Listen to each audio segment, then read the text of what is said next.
By now, you've probably seen Brandon Aiyuk's hour-long interview with Ryan Clark and Fred Taylor and Channing Crowder on The Pivot. And if you haven't seen it, I highly recommend it. It's extremely revealing and educational about who Brandon Aiyuk is. I think it's clear that up until now, we, or maybe just I, have had a completely fictional perception of who Brandon is. Until now, I thought he was like the shy one in the group, like the George Harrison of the Beatles, guy who doesn't really want attention, doesn't have much to say, and just wants to play ball. That is not who Brandon Aiyuk is. When you watch this video, it is clear that he absolutely wants the attention and loves the attention and has an extremely high opinion of himself. Is it an inflated opinion of himself? You be the judge. He calls himself early on in the interview an extended tackle because he blocks. That was rich. He also says that he's taken a back seat to certain teammates for years, and that time is done. It's his time. And I think it's pretty clear when you watch the interview that the way he feels about winning, team success, is that if the 49ers were serious about winning a Super Bowl, they would feature him as the go-to guy in the offense. Not Debo, not Kittle, not McCaffrey. Aiyuk is the best in Aiyuk's eyes. And he makes it really clear, like he has nothing particularly complimentary to say about any of his teammates in this interview. This interview is all a bunch of grievances from a player who's taking, frankly, a victim stance. He's victimized by the team because they didn't feature him and they're offering him a couple million less than he's worth. And we're supposed to sympathize with a guy who's only being offered $26 million per year. And we all know he's going to get what he wants eventually. So this is sort of an interesting way for him to make himself famous.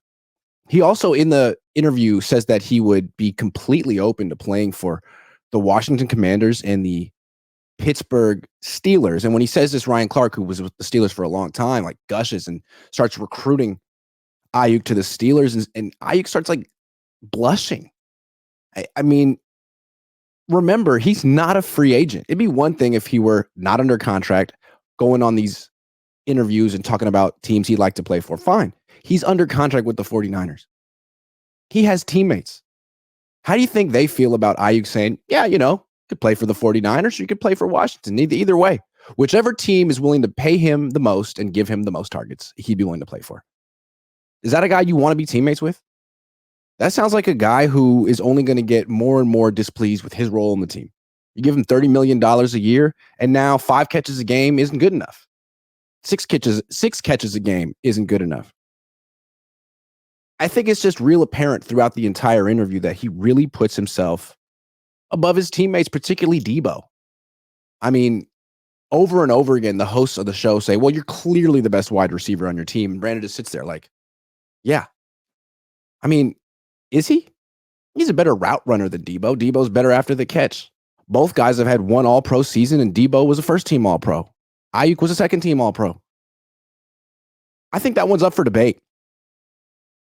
Anyway, when you watch this video, I think it's hard not to come away with the impression that Brandon has an extremely inflated opinion of himself, and he's more concerned about himself than the team.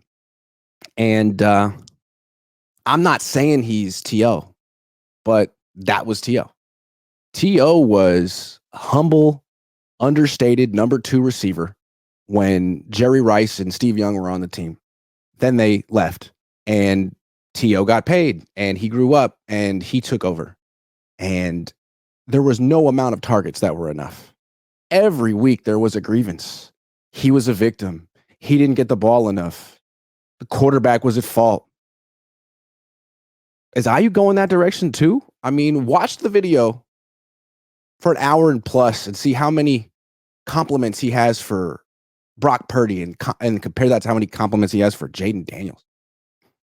I mean, it's not like, it's the ultimate team sport and Brock really makes me look good and it's a pleasure playing with him and all my teammates really give me a lot of one-on-one opportunities. It's like, nah, I've taken a back seat. I've let other people get shine. I haven't been able to fully maximize what I can do. Now it's time. I thought it was a major turnoff. And if the Niners were hesitant about extending him before, I don't see how that could help the cause. I mean, this was an interview that Aiyuk initiated. He reached out to the pivot and made it happen. I do think he's going to get an extension any day. But man, what a bad look.